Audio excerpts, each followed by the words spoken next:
Hello friends, स्वागत है आपका अपने YouTube channel GS study with Sahni में।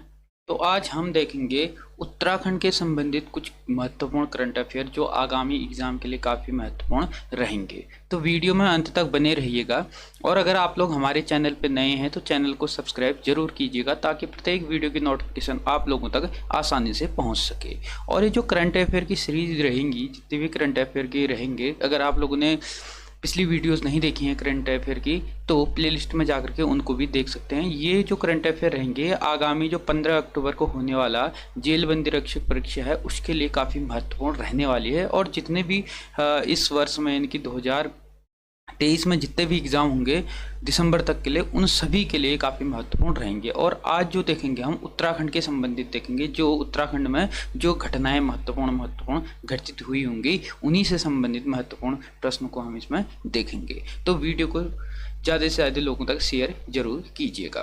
तो बात करते हैं हम उत्तराखंड करंट अफेयर की। तो आज का पहला प्रश्न इसमें हमने रखा है कि समान नागरिक संहिता यूसीसी हेतु उत्तराखंड सरकार द्वारा गठित विशेषज्ञ समिति के अध्यक्ष कौन है। तो आप लोगों को पता है कि यूसीसी यानी कि समान नागरिक संहिता हमारे संविधान में अनुच्छेद 44 में वर्णित है। ठीक हो गया, ये काफ़ी हाईलाइट है। वर्तमान में क्या है कि इसमें जो समान नागरिक संहिता है इसको लागू करने की बात हो रही है उत्तराखंड में। तो जो विशेषज्ञ समिति के जो अध्यक्ष हैं वो हैं जस्टिस रंजना देसाई। अब यूसीसी के बारे में हम बात करते हैं। यूसीसी जो है यानी कि समान नागरिक संहिता, वह हमारे संविधान में 44 यानी कि 44 अनुच्छेद 44 में इसका वर्णन किया गया है। अब सभी को पता है कि 44 मतलब 4 एक समान है, तो समान नागरिक संहिता भी अनुच्छेद 44 में ही वर्णित है। तो इसके बारे में मैंने पॉलिटी वाली जो सीरीज है हमारी उसमें बताया हुआ है, वहाँ से भी आप इसको देख सकते हैं। उसके बारे में पूरा समझा रखा है समान नागरिक संहिता में कितनी क्या क्या विषय रखे गए हैं, क्या क्या चीज़ें होंगी। तो अगर वो वीडियो आप लोगों ने नहीं देखी है तो जा करके प्लेलिस्ट में जा करके भारतीय राज्य व्यवस्था से उसको देख सकते हैं। उसके बाद नेक्स्ट प्रश्न है, नीति आयोग द्वारा जारी एक्सपोर्ट प्रिपेयर्डनेस इंडेक्स रिपोर्ट 2022 में उत्तराखंड को हिमालयी राज्य में कौन सा स्थान प्राप्त है। तो उत्तराखंड को इसमें हिमालयी राज्य में पहला स्थान प्राप्त हुआ है। अगर हम बात करें हिमालयी राज्य में दूसरे स्थान की बात, तो हिमाचल प्रदेश जो है हिमालयी राज्य में दूसरे स्थान पर है और तीसरे स्थान पे मणिपुर है। अगर हम संपूर्ण देश की अगर इसमें बात करें तो पूरे देश में जो प्रथम स्थान पे है इस इंडेक्स में वह है तमिलनाडु, 81 अंकों के साथ यह प्रथम स्थान पे है। और पूरे भारत की अगर बात करें दूसरे नंबर पे महाराष्ट्र आता है और पूरे भारत के हिसाब से तीसरे स्थान पे कर्नाटक आता है। और अगर हम पूरे भारत के हिसाब से देखें तो 59 अंकों के साथ 9वीं रैंक हासिल की है किसने, उत्तराखंड ने। और इसकी जो पीडीएफ है वो आपको हमारे टेलीग्राम चैनल पे मिल जाएगी, वहां से आप इसको डाउनलोड कर सकते हैं। उसके बाद है 18वीं युवरानी महेंद्र कुमारी राष्ट्रीय एथलेटिक्स चैंपियनशिप 2023 कहाँ आयोजित की गई। तो इसका जो आयोजन हुआ वह देहरादून में किया गया 26 जून 2023 में। और यह इसलिए भी महत्वपूर्ण हो जाता है क्योंकि देश के हिसाब से अगर देखें तो यह तो 18वें नंबर की है, लेकिन उत्तराखंड में यह पहली बार क्या हुआ है, इसका आयोजन किया गया है। ठीक हो गया, तो उत्तराखंड के हिसाब से क्या हो जाता है, महत्वपूर्ण हो जाता है। उसके बाद नेक्स्ट प्रश्न है, भारत सरकार द्वारा देश के ऊर्जा नियमों की जारी रेटिंग में उत्तराखंड का स्थान कौन सा है। तो ऊर्जा नीति में जो रेटिंग जारी करी गई है उसमें जो भारत में उत्तराखंड का जो स्थान है वह 12वां स्थान है ऊर्जा रेटिंग में। अगर हम बात करें प्रथम स्थान की तो प्रथम स्थान पे है मणिपुर। उसके बाद नेक्स्ट है, तेजी से विलुप्त होती जा रही वनराजी जनजाति की बोली का लिपिकरण और डिजिटलीकरण कौन सी आईआईटी द्वारा किया जा रहा है। तो ये किया जा रहा है आईआईटी कानपुर के द्वारा। तो जो ये वनराजी जनजाति है यह हिस्ट्री के हिसाब से भी काफ़ी महत्वपूर्ण हो जाता है, उत्तराखंड के इतिहास के हिसाब से, यानी कि जनजाति वाले पैटर्न से भी काफ़ी इसका महत्व होता है। और ये जनजाति जो है वह पिथौरागढ़ डिस्ट्रिक्ट में आपको देखने को मिल जाती है। तो इसकी जो बोली है, जो इसकी भाषा है और जो इसकी लिपि है, इसका जो डिजिटलीकरण किया जा रहा है वह आईआईटी कानपुर के द्वारा किया जा रहा है। तो ये भी काफ़ी महत्वपूर्ण हो जाता है। उसके बाद है 30 जून 2023 को देहरादून में आयोजित प्रथम साहित्यकार सम्मान में उत्तराखंड साहित्य गौरव सम्मान से किसे सम्मानित किया गया है। अब इसमें उत्तराखंड गौरव न पूछ करके उत्तराखंड साहित्य गौरव पूछा है। तो साहित्य गौरव से सम्मानित जो किया गया है शैलेश मेटियानी पुरस्कार से सम्मानित किया गया है किसे, अमृता पांडे जी को। ठीक हो गया, ये कैसा है, साहित्य गौरव पुरस्कार है। उसके बाद है उत्तराखंड में कृषि बागवानी के विकास हेतु किस देश की मदद से सेंटर ऑफ एक्सीलेंसी की स्थापना का लक्ष्य रखा गया है। तो यह जो लक्ष्य रखा गया है यह जर्मनी की सहायता से रखा गया है। उसके बाद नेक्स्ट प्रश्न है उत्तराखंड के किस जिले में 26 जून 2023 को Akhil Bharatiya IPSE taekwondo championship का उद्घाटन यानी कि ओलंपियन जो राजेंद्र रावत जी हैं इनके द्वारा किया गया। तो इसका जो उद्घाटन किया गया है वह नैनीताल डिस्ट्रिक्ट में, नैनीताल में किया गया है। ओलंपियन राजेंद्र रावत जी के द्वारा किया गया है। उसके बाद नेक्स्ट प्रश्न है उत्तराखंड के किस शहर में चौथी state पेंचेक सिलाट championship Indonesia master art का आयोजन होने जा रहा है। तो यह जो आयोजन होने जा रहा है यह होने जा रहा है कहाँ पर, देहरादून में। उसके बाद नेक्स्ट प्रश्न है देश का पहला एरोमा पार्क उत्तराखंड के किस शहर में विकसित किया जा रहा है। तो सभी को पता है यह उत्तराखंड के काशीपुर में एरोमा पार्क विकसित कराया जा रहा है, ये भी काफ़ी महत्वपूर्ण हो जाता है। उसके बाद है उत्तराखंड में मुख्यमंत्री द्वारा मेरा बूथ सबसे मजबूत कार्यक्रम की शुरुआत जुलाई 2023 में कहाँ से हुई है, यानी कि मेरा बूथ सबसे मजबूत। अब ये इसलिए भी महत्वपूर्ण हो जाता है क्योंकि वर्तमान में क्या है, उपचुनाव चल रहे हैं, जैसे बागेश्वर में उपचुनाव हो रहा है। तो ये इसलिए भी महत्वपूर्ण हो सकता है कि आगामी एग्जाम आ जाए। तो जो इसकी शुरुआत जो है मेरा बूथ सबसे मजबूत, इसकी शुरुआत देहरादून से हुई है। उसके बाद है सांसद अजय टम्टा ने गोलजू महोत्सव का उद्घाटन कहाँ से किया है। तो गोलजू महोत्सव का जो उद्घाटन किया गया है वह गोरेलचोड़ मंदिर चंपावत से इसका महोत्सव का शुरुआत किया गया है। उसके बाद है उत्तराखंड के कितने अस्पतालों को केंद्र सरकार ने राष्ट्रीय गुणवत्ता आश्वासन मानक UQAS वह लक्ष्य पुरस्कार से सम्मानित किया गया है। तो यह किया गया है 3 अस्पतालों को। अब ये 3 अस्पताल कौन कौन सा है, नैनीताल का BD पांडे अस्पताल है, चंपावत का चिकित्सालय जो जिला चिकित्सालय है, और हरिद्वार का जो उप जिला है रुड़की उसके जो चिकित्सालय है उसको क्या किया गया है, इसे सम्मानित किया गया है। उसके बाद है मथुरा दत्त मठपाल साहित्य स्मृति सम्मान 2023 से किसे दिया गया है। तो ये जो दिया गया है साहित्य स्मृति सम्मान मथुरा दत्त मठपाल, यह दिया गया है बहादुर सिंह बिष्ट कुमाऊं साहित्य के लिए इनको प्रदान किया गया है। उसके बाद नेक्स्ट प्रश्न है वर्ष 2011 में चर्चा में आया कुमाऊं की किस गुफा को पर्यटन मानचित्र पर लाने के प्रयास किए जा रहे हैं। तो जो ये वर्ष 2011 में क्या आया था, चर्चा में का विषय बना हुआ था, यह कांडा बागेश्वर में है गुफा, कौन सा, जोगाबाड़ी शिव गुफा है। तो यह क्या आया था 2011 में चर्चा में आया था। तो इसको पर्यटन मानचित्र में लाने की जो कवायद है वह शुरू की जा रही है, ये इसलिए भी महत्वपूर्ण हो जाता है पर्यटन की दृष्टि से। उसके बाद है हिमालयी सेब के नाम से बिकने वाला उत्तरकाशी का सेब अब किस नाम से बेचा जाएगा। तो यह उत्तराखंड एप्पल के नाम से बेचा जाएगा। तो ये भी काफ़ी महत्वपूर्ण हो जाता है उत्तराखंड की दृष्टि से। उसके बाद है नेक्स्ट प्रश्न 3 जुलाई 2023 को गढ़वाल के नए कमिश्नर कौन नियुक्त किए गए हैं। तो जो गढ़वाल के नए कमिश्नर जो नियुक्त किए गए हैं, अब क्या हो, जो कमिश्नर होते हैं यह जैसे गढ़वाल मंडल में कितने आते हैं, 7 जिले आते हैं, कुमाऊं मंडल में आते हैं 6 जिले। तो जो कमिश्नर होते हैं यह क्या होते हैं, जैसे गढ़वाल कमिश्नर है तो ये 6 जिलों का क्या होगा, 6 जिलों का हेड होता है। ठीक हो गया, 6 DM यानी कि 7 DM गढ़वाल मंडल का है तो 7 होगा, कुमाऊं मंडल का है तो 6 होगा। तो 7 गढ़वाल मंडल के DM क्या होंगे, इसके अंतर्गत काम करेंगे। और अगर कुमाऊं मंडल का होता तो 6 जो DM होते, जो 6 जिले होते इसके अंतर्गत आते। तो इसके जो कमिश्नर नियुक्त किए गए हैं वह विनय शंकर पांडे जी को किया गया है।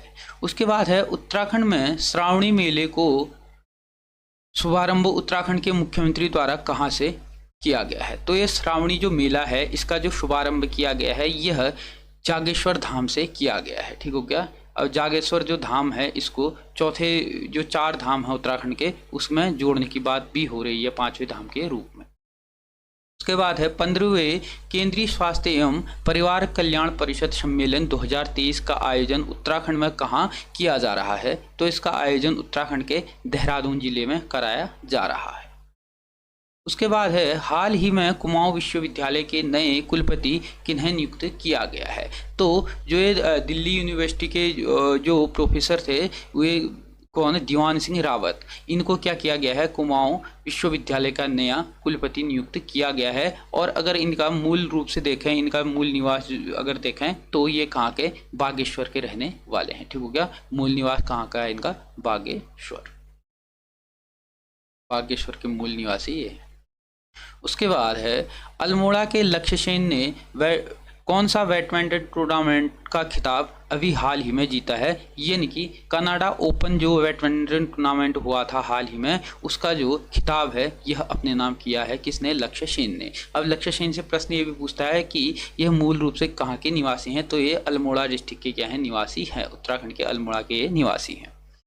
उसके बाद है Akhil Bharatiya railway power lifting championship 2023 का आयोजन कहाँ किया गया है? तो जो रेलवे पावर लिफ्टिंग चैंपियनशिप 2023 हुई है यह उत्तराखंड के काशीपुर में हुई है। यानी कि जो काशीपुर पड़ता है यह उधम सिंह नगर में पड़ता है। उसके बाद है हाल ही में चर्चा में आया सेल्फ ब्रॉडकास्ट सिस्टम क्या है? तो ये जो सेल्फ ब्रॉडकास्ट सिस्टम है ये क्या है कि आपदा में अलर्ट को मतलब अलर्ट के टाइम पे जब आपदा होती है उस टाइम पे एक अलर्ट जारी करने वाला क्या है? यह एक सिस्टम है। ठीक हो क्या? आपदा अलर्ट करने के लिए बनाया गया एक क्या है? यह सिस्टम है जो एक ही मिनट में हजारों लोगों को एक साथ क्या भेज देता है? संदेश भेज देता है। जब भी आपदा यानी कि ग्रस्त जो इलाके होते हैं उन इलाकों में ये क्या होता है? काफ़ी कारगर सिद्ध है। उसके बाद है उत्तराखंड में सैन्य धाम का निर्माण निम्न में से कौन से जिले में कराया जा रहा है? तो आप लोगों को पता ही है कि सैन्य धाम जो है वह देहरादून में बनने जा रहा है। और जो ये सैन्य धाम है यह देहरादून के कहाँ?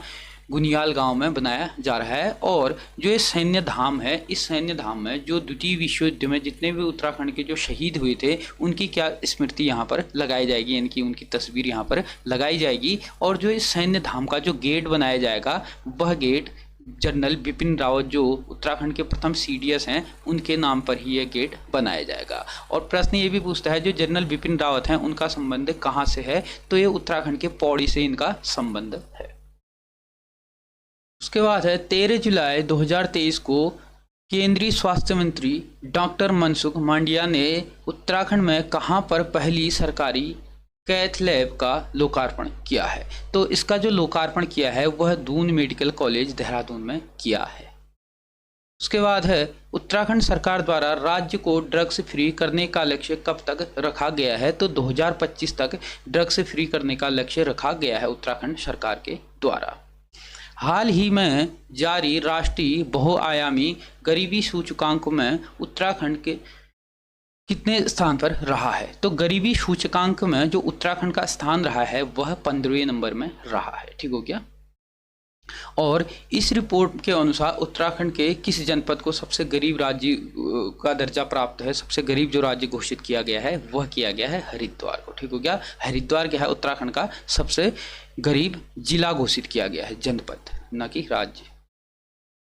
उसके बाद है यौन अपराध मुकदमों के निपटारे में उत्तराखंड पुलिस को देश भर में कौन सा स्थान हासिल हुआ है? तो देश भर में उत्तराखंड पुलिस को जो यौन अपराध के मुकदमे हैं उनको से निपटने में चौथा स्थान प्राप्त हुआ है। ठीक हो गया। चौथा स्थान प्राप्त हुआ है।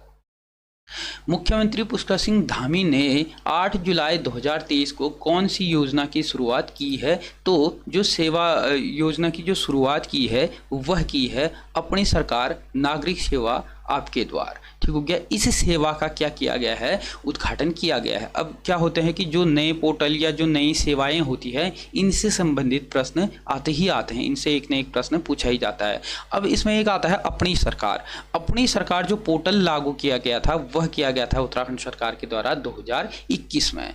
और इसमें पूछा गया है उत्तराखंड अपनी सरकार नागरिक सेवा आपके द्वार, यह जो किया गया है 8 जुलाई 2023 को इसकी शुरुआत की है।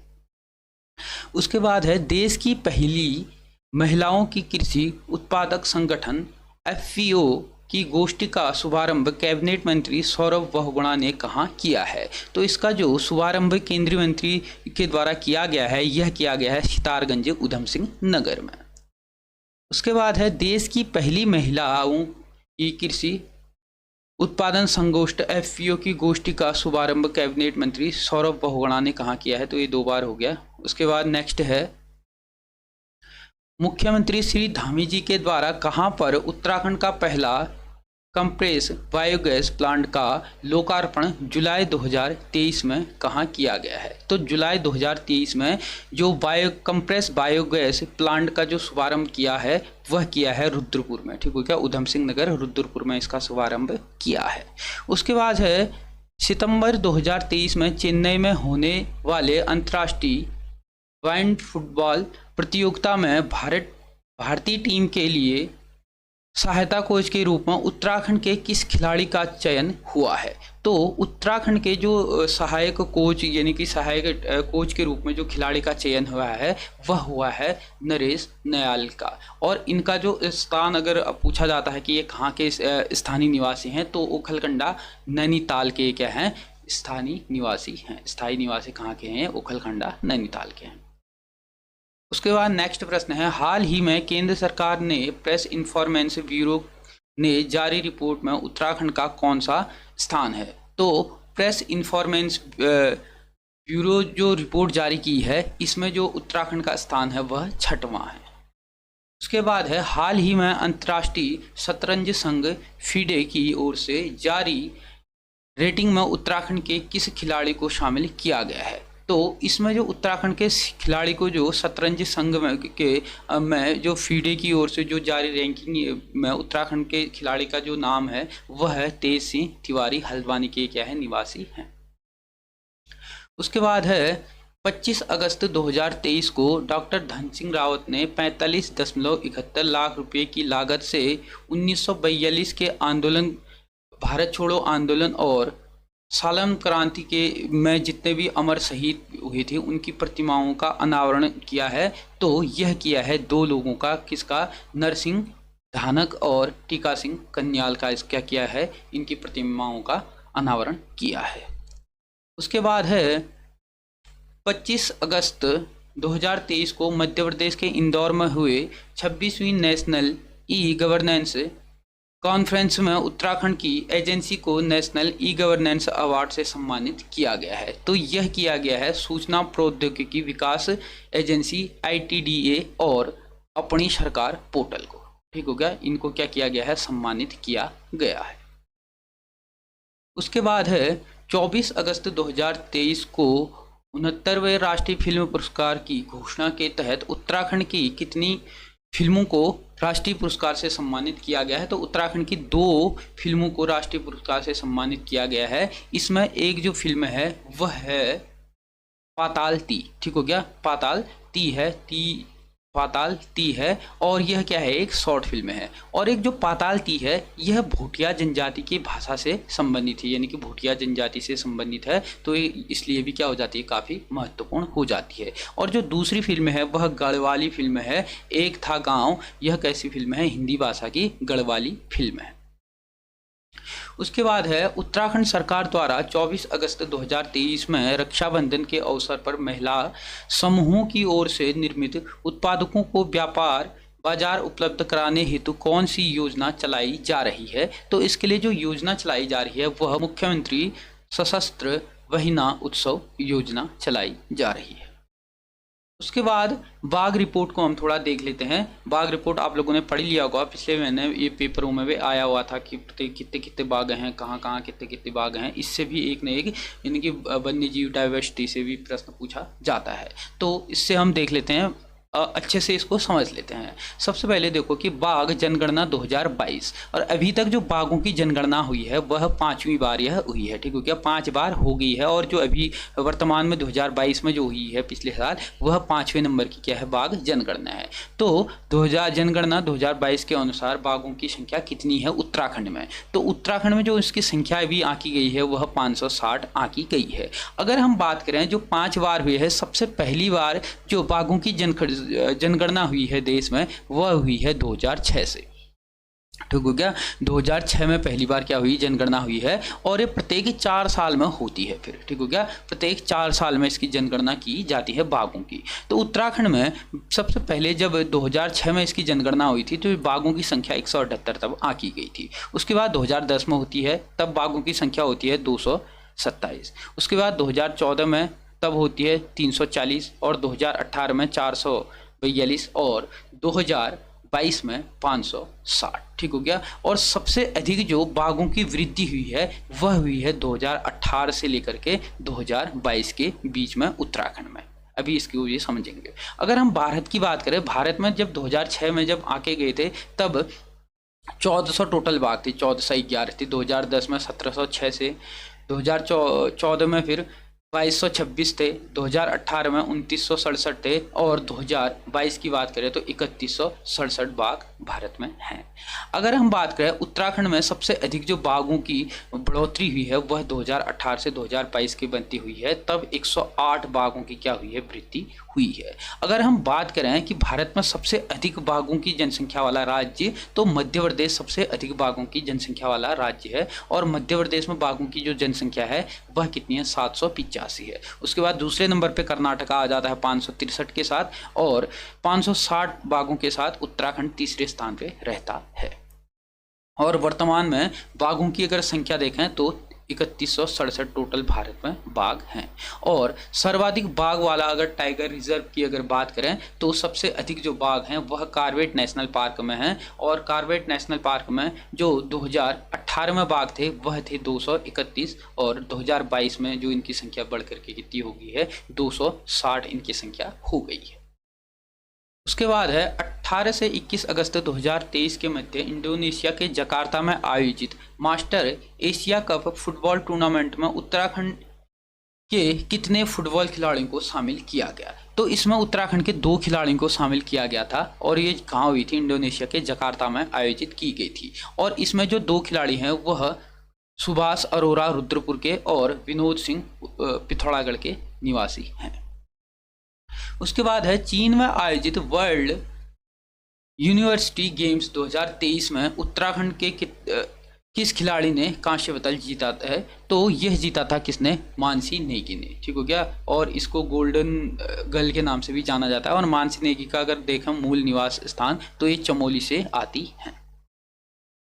उसके बाद है अमृत भारत स्टेशन योजना के तहत पीएम मोदी ने उत्तराखंड में निम्न में से कितने जिलों यानी रेलवे स्टेशनों का शिलान्यास किया है। अब ये क्या है कि अमृत भारत रेलवे स्टेशन योजना है। इसके तहत क्या हो रहा है, जो रेलवे स्टेशन हैं पहले से, जो पुराने रेलवे स्टेशन हैं पहले से जो रेलवे स्टेशन हैं, उन रेलवे स्टेशनों को हाईटेक बनाने की बात हो रही है। तो इसके तहत जो उत्तराखंड के 3 रेलवे स्टेशन को जोड़ा गया है, कौन कौन से हैं, देहरादून का हरावाला है और हरिद्वार का रुड़की स्टेशन हो गया और नैनीताल में लाल कुआं का स्टेशन है। इनको क्या करा जा रहा है, विकसित किया जा रहा है, इनकी हाईटेक बनाया जा रहा है। और अमृत भारत स्टेशन योजना की जो शुरुआत हुई है देश में वह हुई है 6 अगस्त 2023 से और इसकी शुरुआत की है नरेंद्र मोदी जी के द्वारा।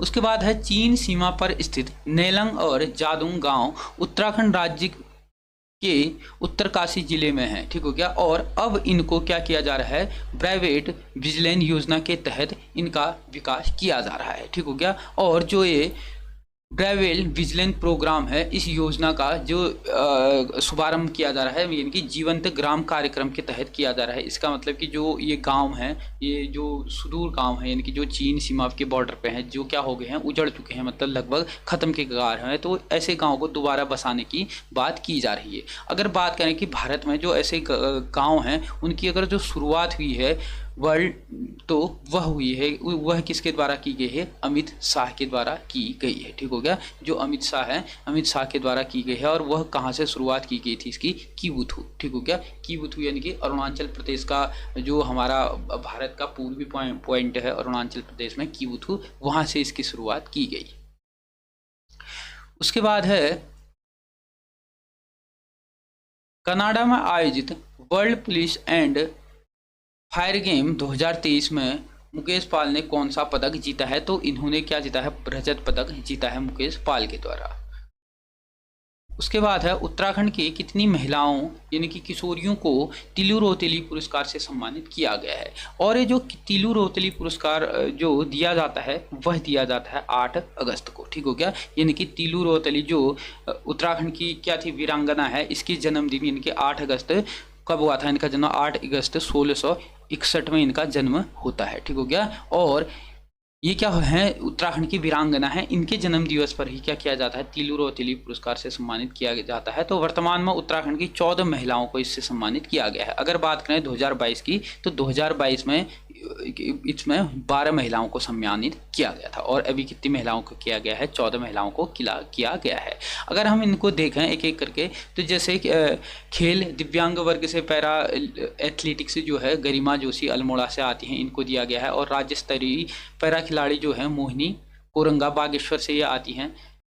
कला एवं योग के क्षेत्र से शांभवी मुरारी चंपावत से इनका संबंध है। उसके बाद पर्वतारोहण से दिव्यांग वर्ग में जो दिया गया है वह दिया गया है अमीषा चौहान देहरादून से इनका संबंध है। उसके बाद ताइक्वांडो में राज्य स्तरीय खिलाड़ी जो है दिव्या भारद्वाज हरिद्वार से इनका संबंध है। और साहित्य शिक्षा के क्षेत्र में मंजू पांडे अल्मोड़ा से इनका संबंध है। उसके बाद महिला रोजगार क्षेत्र से जो दिया गया है नूतन पांडे को पौड़ी से हैं। और खेल पर्यावरण से प्रीति को दिया गया है रुद्रप्रयाग से आती हैं। और खेल से जो दिया गया है महिमा टिहरी से आती हैं। उसके बाद खेल दिव्यांग वर्ग से जो दिया गया है नीलिमा राय को दिया गया है उधम सिंह नगर से आती हैं। साहित्य कार्य में के क्षेत्र में काम करने के लिए मामले में दिया गया है ममता को, और ये आती हैं उत्तर काशी से। और अंतर्राष्ट्रीय एथलेटिक्स से मानसी नेगी और चमोली से जो आती हैं इनको भी दिया गया है। और निवेदिता कार्की पिथौरागढ़ से ये आती हैं। और कमला अरोरा नैनीताल से आती हैं। तो इन 14 को क्या किया गया है? जो तिलू रोतेली पुरस्कार दिया गया है 2023 को, इन 14 को दिया गया है। और हाल ही में उत्तराखंड राज्य में उत्तराखंड गौरव सम्मान से किसे नवाजा गया है? तो पीयूष राणा को उत्तराखंड गौरव सम्मान से नवाजा गया है। तो इससे भी प्रश्न पूछा जा सकता है। उसके बाद है कनाडा में आयोजित world police and fire games 2023 में उत्तराखंड के किस खिलाड़ी ने स्वर्ण पदक जीता है? तो यह जीता है संतोष कुमार ने। ठीक हो गया। अगर इनका संबंध हम देखें तो ये आते हैं बागेश्वर से। और अगर इसकी आयोजन की बात करें तो ये कहाँ हो रहा है? इसका आयोजन जो हुआ वह कनाडा में इसका आयोजन किया गया। उसके बाद है उत्तराखंड में उत्तर प्रदेश की तर्ज पर अपराधियों की धरपकड़ हेतु पुलिस द्वारा कौन सा अभियान चलाया जा रहा है? तो यह ऑपरेशन प्रहार चलाया जा रहा है। ठीक हो गया। ऑपरेशन प्रहार के तहत जो अपराधी हैं उनको पकड़ने के लिए कार्रवाई की जा रही है उत्तराखंड में। उसके बाद है हाल ही में उत्तराखंड के किस जिले से संबंधित छात्र रोहित परिहार ने वुमेन सेफ्टी डिवाइस बनाकर अंतर्राष्ट्रीय स्तर पर गोल्ड मेडल जीता है? तो यह जो है वह बागेश्वर के हैं। और जो महिलाओं के लिए वुमेन के लिए यानी कि जो डिवाइस है उनकी सुरक्षा हेतु क्या है, ये काफ़ी महत्वपूर्ण डिवाइस है। उसके बाद है अगस्त 2023 को उत्तराखंड में वाटर फेस्टिवल का आयोजन कहाँ किया गया है? तो इसका जो आयोजन किया गया है यह उत्तरकाशी में किया गया है। उसके बाद है मुख्यमंत्री धामी ने 77वें स्वतंत्रता दिवस के अवसर पर कितने पुलिस अधिकारियों को मुख्यमंत्री सराहनीय सेवा से पदक से सम्मानित किया गया है? तो 5 पुलिस कर्मियों को क्या किया गया है? 5 पुलिस अधिकारियों को मुख्यमंत्री सराहनीय सेवा पदक से सम्मानित किया गया है। उसके बाद है उत्तराखंड में एक जिला एक उत्पादन परियोजना के तहत मशरूम घरेलू उत्पादन परियोजना का शुभारंभ 17-18 अगस्त 2023 को कहाँ किया गया है? तो इसका जो आयोजन किया गया है यह किया गया है कोट द्वार में। और अगर बात करें उत्तराखंड की जो मशरूम की जो ब्रांड एम्बेसडर बनाई गई है मशरूम गर्ल जिसे कहा जाता है, दिव्या रावत को बनाया गया है।